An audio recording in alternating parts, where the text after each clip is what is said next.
Welcome everyone. This video is in response to the many globe propagandists who demand that I show a picture of the edge of the flat earth. For the dozens of these ball-loving zealots with multiple sock puppet accounts who repeat this mantra daily, your demand is ridiculous. But you probably already knew that, right? And that's why you probably keep demanding it. It's actually pretty funny that I just got one of these take a picture comments an hour ago. I'm going to prove in this video that independent travel is not allowed under the Antarctic Treaty System. That fact alone should cause any thinking person to begin questioning our official models. Because something big is being hidden from we, the plebeians, and we're not talking about penguins. For most flat earthers, based on the information that we can reasonably gather, Antarctica constitutes the outer rim of the known world. In other words, Antarctica is likely the shoreline to all of the world's oceans. Like a ring magnet, north constitutes the center of our flat earth map, and south is every direction away from the northern center. And before I get a dozen comments claiming that such a magnet is impossible, here's a ring magnet shown here. Notice that south is in every direction away from the center north magnetic pole. This is where the 60th south parallel is on a Mercator map. This is the 60th south parallel on a potential flat earth azimuthal equidistant map. It seems that Antarctica constitutes the circular shore of the known world. So, demanding that I take a picture of a possible edge of the earth, if any, requires me to not only travel below the 60th south parallel, represented by the circle, but also to cross the entire breadth of Antarctica. According to official numbers, Antarctica has a diameter of roughly 3,400 miles, and so that means our trek will include a long boat ride for hundreds of miles below the 60th south parallel, plus a minimum 6,800-mile round-trip hike across Antarctica. That's assuming the official model is correct. Maybe we could fly to one of the ceremonial pole areas, but that would still leave at least a 3,400-mile hike. In addition, we wouldn't know for sure whether the plane trip itself was interfering with our results, since the pilot would have to follow a designated path outlined by the Antarctic Treaty System, and who truly knows what direction that is until we get there. In order to be fully confident, we would really need to stick to the ground and have control over our own pathway, where we can control our direct southerly route opposite of the northern magnetic pole. Now, whether Antarctica is a smaller continent next to the outer rim, or whether Antarctica is indeed the shoreline of the known world, I don't know the answer. Flat earthers don't have a government budget to spend $1 billion to hire hundreds of cartographers and fleets of boats and planes to map the entire world. But even if flat earthers had the money, we would still run into the Antarctic problem, which is the point of this video. So, what is the Antarctic problem? It is the fact that independent travel is not allowed below the 60th south parallel in any reasonable manner to make any determination as to whether Antarctica is the shoreline boundary circumscribing the known world, or whether Antarctica is simply a continent a little north of the true but unnamed southerly shoreline of the Earth's oceans. For all we know, Antarctica may be an infinite plain that is uninhabitable at further distances. Again, we don't know. But, as I will describe in this video, I suspect that Antarctica is the shoreline circumscribing the known world due to the unbelievable restrictions placed on travel there.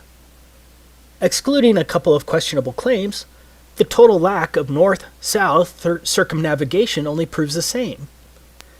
But if I'm not allowed by our governments to independently travel below the 60th south parallel and then to traverse Antarctica over 6,800 miles, then I cannot take a picture of a theoretical edge, dome, or those other lands beyond the South Pole, whatever the case may be. But you probably don't quite grasp how much area is really being blocked off under the Antarctic Treaty System. Let's look at it from the alleged 60th north parallel, because this will give you an idea of the tremendous area blocked off to independent exploration. This is the area of the 60th north parallels. As you can see, the 60th North Parallel includes all of northern Canada, Alaska, much of Russia, including St. Petersburg and other major cities, Finland, Sweden, Norway, Iceland, Greenland. It is huge. Now, why in the world is this much area blocked off at the south? Do you really think it's because of penguins?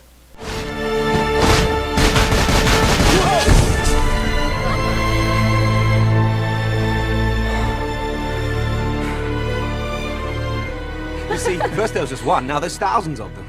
Are they trying to tell us something? So what's the problem? Well, among other things, we are messing with their food chain. And we have got to do something about it. We suggest a ban on all marine harvesting. Do you think the child propaganda from Happy Feet is true? The Antarctic Treaty was executed in 1959 and has been in place ever since. Think about it. No country had any real alleged concerns about the environment at that time. One of the more interesting facts is that the Soviet Union also ratified the treaty, and did so from the beginning on December 1st, 1959. Do you really think the Soviets were truly concerned about the penguins and the fragile Antarctic environment? In other words, America, the USSR, and the rest of the major countries of the world remain partners in generally closing Antarctica throughout most of the so-called fake space race, the Cuban Missile Crisis of 1962, the fake moon landings, most of the Cold War, the Vietnam War, the Six-Day War, the Soviet-Afghan War, and the collapse of the Soviet Union, which at that time Russia continued as a signatory in 1992. That's some peculiar cooperation transcending international conflicts, don't you think? Do you really think that the vast resources and strategic military benefits of Antarctica were multilaterally put aside because of penguins? Even North Korea has been a signatory since 1987. For some strange reason, the Antarctic Treaty has remained sacrosanct for nearly 60 years, regardless of worldwide conflicts. For the reasonable, objective person, alarm bells should be going off right now. As I was preparing this video, I found something else that's interesting. Out of all the flags of all the countries across the Earth, can you guess which one only shows a map of the country as the emblem of the country? You guessed it. Only one. Antarctica. Yeah, the one country they want you to know the shape of. That doesn't reek of programming, does it? Let me make this clear from the beginning. Travel to Antarctica is more difficult than travel to a military base. Sure, the military base may have a visitor shop near the entrance, but if you go beyond that visitor shop or another designated travel area without clearance, you're going to get arrested, or something worse. I'm sure I already have a few globe shills ready to pounce, armed with various inanities to counter my statement, but let's ignore the global spin. This video is about evidence and facts and the reasonable assumptions based thereon. So let's decide to take a theoretical trip across Antarctica to find the edge, if any. I'm not talking about going to the visitor center along the edge of Antarctica, or an overly expensive cruise to a small ice shelf along the edge with a small excursion, or a flight to one of the multiple ceremonial poles, and then straight back again. Yeah, that's not strange at all. I must reiterate, because I will get a dozen comments telling me to take a cruise or that someone's best friend went to Antarctica. I am not talking about a trip to one of the few designated tourist locations of Antarctica. I'm talking about a real trek, pointed directly south across the entire 3,400-mile breadth of Antarctica and back again to determine whether Antarctica circumscribes the known world and to possibly determine whether there's an edge, a dome, or whatever, and then take a picture of it. I'm talking about repeating the trek of Admiral Byrd and discovering that area as big as the United States that has never been seen by a human being on the other side of the South Pole, full of minerals and such just waiting to be explored. But strangely enough, there is left in the world today an area as big as the United States that's never been seen by a human being. And that's beyond the pole on the other side of the South Pole from Middle America. And I think it's quite astonishing that there should be an area as big as that unexplored. Okay, let's get started with our theoretical trip. So what is required to trek across the entire breadth of Antarctica? Now, I'm in the United States, and so we're going to examine it from the position of a slave of the U.S. But the rules are going to be the same for all 53 signatory countries of the Antarctic Treaty, and everyone else, since these countries all enforce the same provisions. To begin with, we need to understand that anything below the 60th south parallel is referred to as the Antarctic Treaty Area. What does that mean? That means I'm generally not allowed within hundreds of miles of Antarctica, from approximately 400 to 900 miles, without obtaining a permit to do so. Now, the U.S. government has recorded that some sailors have seen the mountain ranges of Antarctica at 300 miles distance while sailing. Of course, 300 miles should be impossible on the globe with a curvature drop of 11.4 miles, but the 60th parallel is between 400 and 900 miles away from the shoreline of Antarctica.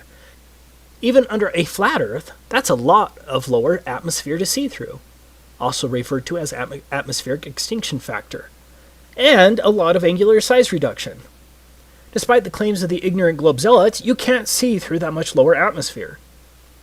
In other words, I can't even see Antarctica from the ocean without first obtaining a permit from the U.S. State Department, or whatever department that controls that in your country. Taking a trip to the 60th South Parallel isn't going to accomplish anything, and so we're stuck with getting a government permit. So let's go through the steps to obtaining a permit from the U.S. State Department. This is the handbook of the Antarctic Treaty System. These are the rules that govern all signatories to the treaty. We'll be citing to it regularly as it lays down the rules that govern the Antarctic Treaty beyond the fluff of the treaty language itself. Most importantly, we're going to look at the rules governing non-governmental activities located here, and some of the rules regarding the protection of the environment located here. Now, as a U.S. slave, this is the first form you'll have to submit to get approved to travel to Antarctica. The form itself seems rather innocuous until you understand exactly what is involved in the application process. In summary, Antarctica is treated as a giant natural reserve. Like a military base, all activities and pathways in Antarctica must be approved. This is unlike any other area in the world, except maybe a place like North Korea. So, when I say that no independent travel is allowed below the 60th South Parallel, I'm stating an admitted fact well recorded as international law.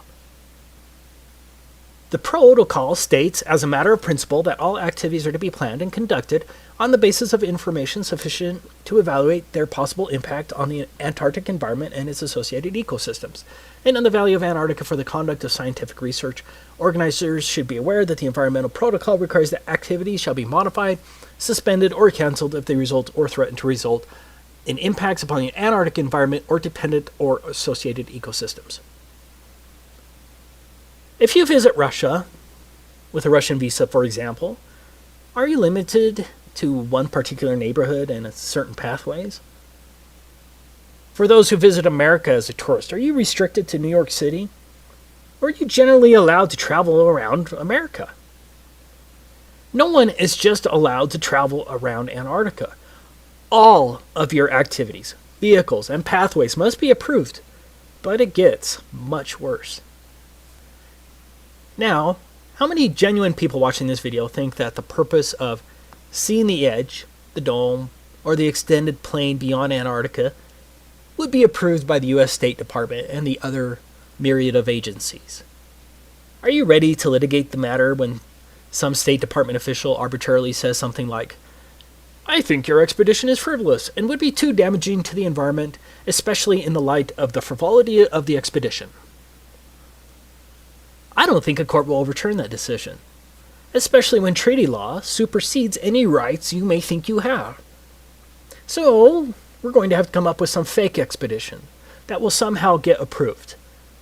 Let's say we're a tree-hugging Luciferian geologist conducting a comprehensive analysis of the global carbon footprint on Antarctica and its flora and fauna.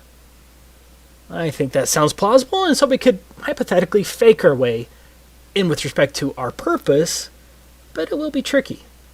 Okay, I'm not advocating that anyone break the law. This is all theoretical. That brings us to the next point. Entire swaths of land are entirely off limits to all travel. These are called specially protected areas. It's pretty much guaranteed that no one is going to get a permit to go through a specially protected area. If my math is right, that's 1,373 square miles that are allegedly specially protected areas. You can see the maps on the websites, but I don't have time to plot all of them. Now, I agree that's not huge in comparison to the total alleged area of Antarctica. But I believe there's a distinct possibility that those swaths of land could be coordinated in such a way as to prevent me from going through Antarctica easily. So, right from the beginning, my route may be extra hard, especially if mountain pathways are blocked and the areas are much larger than claimed due to likely globe distance shenanigans. But let's go ahead and assume we can navigate around those prohibited, specially protected areas. Next, no motorized equipment is allowed at all for non-governmental personnel. Page 308 states, do not use aircraft, vessels, small boats, or other means of transport in ways that disturb wildlife either at sea or on land. That seems kind of hard and very subjective, doesn't it? Antarctica itself is supposed to have a diameter of 3,400 miles. That means no motorized equipment for at least a 6,800 mile round trip? That sounds pretty damn impossible, right? Especially if Antarctica is much bigger than what is claimed. What about sled dogs? Surely they'll be allowed. What's that? Sled dogs aren't even allowed? Okay, so our trip is now limited to a very long hike in insanely harsh conditions over an extreme rise of elevation. On a side note, Antarctica has the highest average elevation of any alleged continent, but I'm sure that's just coincidence, right? But getting back to our insane trip, we not only have to walk at least 6,800 miles, mostly depending on when we need to turn around, we must also tread extremely lightly as walking on plants in Antarctica is prohibited. I can't damage plants or frighten wildlife on a 6,800 mile journey in a wilderness? I wonder if the Lewis and Clark expedition was limited by such requirements. Good luck traversing 6,800 miles on foot without damaging plants or frightening wildlife with no motorized equipment. I'm not saying that we couldn't figure out a way to get around these big issues, or maybe we could just theoretically ignore the issues once we get there, but again, I'm not advocating that anyone break the law. I'm saying that these are listed enforcement rules under the Antarctic Treaty System, and so think of how easy it would be for one of the many international bureaucrats reviewing our application to deny a permit to trek across Antarctica based on this one plausible excuse. Sorry, you're going to end up walking on plants and scaring birds at least one time during your 6,800 mile journey, and the Antarctic Treaty System prohibits such activities. Application denied.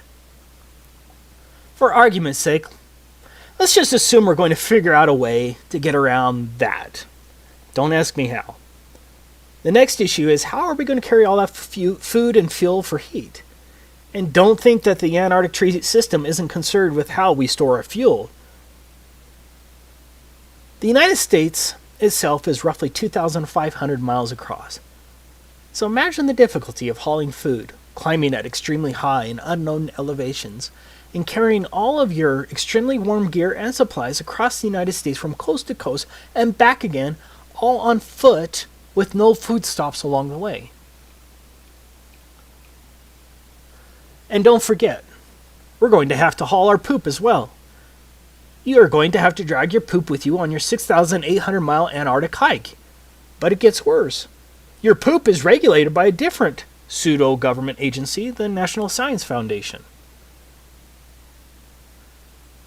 Here's where you can learn about what permit is required if you wanted to dispose of your poop on your 6,800 mile journey if you don't want to carry it.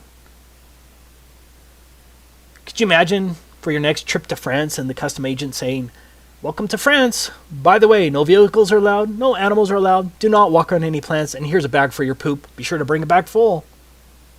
If you don't want to carry your poop, you're going to have to get a permit from the National Science Foundation. Enjoy your stay. But here's another and potentially bigger problem. What if there is no edge when you get there, but the conditions only get worse? How many years of supplies can one carry by a handheld sled and some skis? What if Antarctica goes beyond 3,400 miles? What then? When do you turn your back, and how do you prove it? Because the globe shows are just going to call you a liar anyways. Any sane person right now would have to admit that our little trip is impossible, but we have a lot of paid-for apologists for our slave masters who will still somehow claim that I'm lying when I say that independent travel in Antarctica is prohibited. But we're not done. Going back to our form DS4131, in addition to disclosure to other parties to the treaty, the information provided may be shared with the U.S. Environmental Protection Agency to ensure compliance with 40 CFR Part 8 Environmental Impact Assessment of Non-Governmental Activities in Antarctica, as well as with other relevant U.S. agencies. This brings us to one of the most important issues facing us. What is an environmental impact assessment? No country, even North Korea, would ever require an environmental assessment before traveling across their country. It's insane. Here's the definition of an environmental impacts assessment in the U.S. Code of Federal Regulations. Environmental impact assessment means the environmental review process required by the provisions of this part and by Annex 1 of the Protocol, and includes preparation by the operator and U.S. government review of an environmental document and public access to and circulation of environmental documents to other parties and the Committee on Environmental Protection as required by Annex 1 of the Protocol. Well, let's see what the Committee for Environmental Protection says. Article 8 of the Protocol requires the parties to conduct environmental impact assessments for their Antarctic activities and provides 3 levels of assessment according to the potential impacts of each activity. The procedures for environmental impact assessment are detailed in Annex 1 of the Protocol. If a proposed activity is determined in a preliminary stage of assessment to have less than a minor or transitory impact, it may proceed. If an activity is determined as likely to have a minor or transitory impact, then an initial environmental evaluation must be prepared. If an initial environmental evaluation indicates the potential for more than a minor or transitory impact, or if such impact is otherwise determined to be likely, a comprehensive environmental evaluation must be prepared. Draft CEEs are made publicly available and considered by the CEP, which then advises the ATCM, and that's a Antarctic Treaty Consultative Meeting. Comments provided by other parties in the ATCM must be addressed in a final CEE, which is used as a basis for making a decision about whether and how the activity is conducted. Same law as here. It is the comprehensive environmental evaluation that's going to kill our expedition. Here's the regulation, and this applies to all signatories, including North Korea. Any operator who plans a non-governmental expedition that would require a CEE must submit a draft of the CEE by December 1st of the preceding year. Within 15 days of receipt of the draft CEE, EPA will send it to the Department of State, which will circulate it to all parties to the protocol, and forward it to the Committee for Environmental Protection established by the protocol, and publish notice of receipt of the CEE and request for comments on the CEE in the Federal Register, and will provide copies to any person upon request. The EPA will accept public comments on the CEE for a period of 90 days following notice in the Federal Register. The EPA, in consultation with other interested federal agencies, will evaluate the CEE to determine if the CEE meets the requirements under Article 8, Annex 1 to the Protocol, and the provisions of this part, and will transmit its comments to the operator within 120 days following publication in the Federal Register of the notice of availability of the CEE. So, now, I'm sure most of you probably just went brain dead when I read that, so let me explain it. First, our CEE, that's our Comprehensive Environmental Evaluation, must pass the EPA's initial review. Not an easy task. Next, the Department of State, along with its Office of Ocean and Polar Affairs Bureau of Oceans, Environment, and Science, must review it. Next, it will be sent to all parties. That's 100 countries, by the way. Next, your assessment must be approved by an international bureaucracy called the Committee for Environmental Protection. After their highly unlikely approval, the EPA will then publish it in the United States Federal Register. Now, why would they do that? Because any supposed private tree-hugging group can now sue to stop you from going there. Once that is done, assuming you haven't been sued, then the EPA, along with all of the other interested federal agency, whatever the hell that means, evaluates it again. Do you realize the amount of legal work this would entail? Do you realize how easy it would be for any one of hundreds of entities or thousands of bureaucrats to halt your expedition? Again, this applies to all countries. One person in the comments of my last Antarctic video claimed that it wasn't necessary in the United Kingdom. Well, he lied. The Environmental or Madrid Protocol is part of the Antarctic Treaty System and applies to all countries. Here is the requirement on the UK application if you're interested.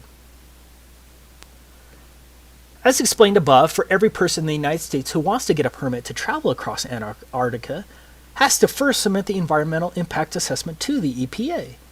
You know, the freedom-loving EPA. Beware! Beware! Time is short! Ipa! Ipa! Ipa!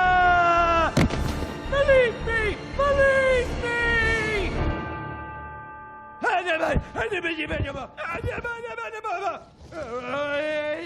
Thanks for listening.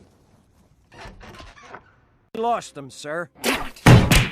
Well, then you find them, and you get them back in the dome. And to make sure nobody else gets out, I want roving death squads around the perimeter 24/7. Do you know what the environmental impact statement costs? This is very similar.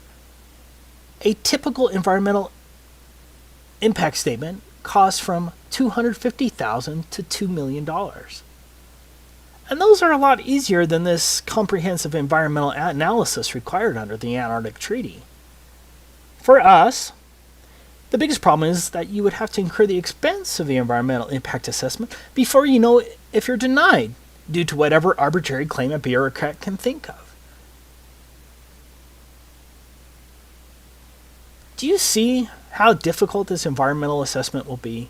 How would one know the environmental impact on an area which you've never been to, and very little information would be available? With a normal environmental assessment, you'd be able to send an engineering firm to the location to make the assessment with attorneys who would draft the statement. In this case, you can't send an engineering firm all the way to Antarctica, and so you have to hire Antarctic experts who have been to the same places you're planning on walking through. Now, how many of those do you think there are?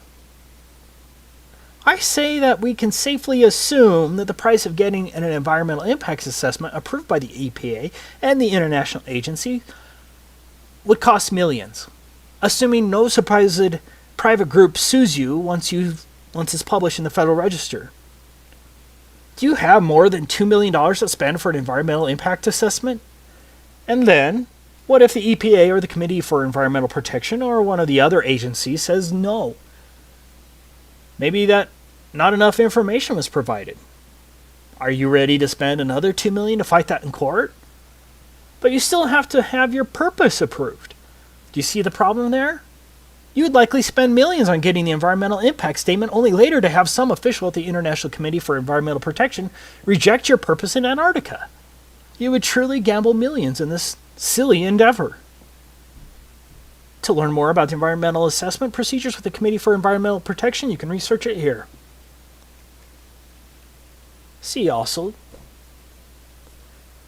let's get to the final issue we're going to run into. 7 countries claim territorial rights to various parts of Antarctica. Argentina, Australia, Chile, France, New Zealand, Norway, and the United Kingdom all maintain territorial claims in Antarctica. And I did find it interesting that the USSR never claimed territorial rights to Antarctica. Yeah. I'm willing to bet that my trip across Antarctica is going to need other permits from other countries based only on territorial claims. Getting more permits or visas from other countries who have alleged territory in Antarctica? Yeah, that shouldn't add too much to our already strained budget. Now, just for the propagandist who's going to claim that's not true, I quote, "The Antarctic Treaty puts aside the potential for conflict over sovereignty for providing that nothing that occurs while the treaty is enforced will enhance or diminish territorial claims." Meaning, the territorial claims trump. So, the next dumb shill who demands that you take a picture of the edge or that anyone can go to Antarctica and see for themselves that it's a continent, be sure to point out what a damn idiot they are, and then share this video because everything in here is fact that anyone can look up, and I'll try to have all the links in the description.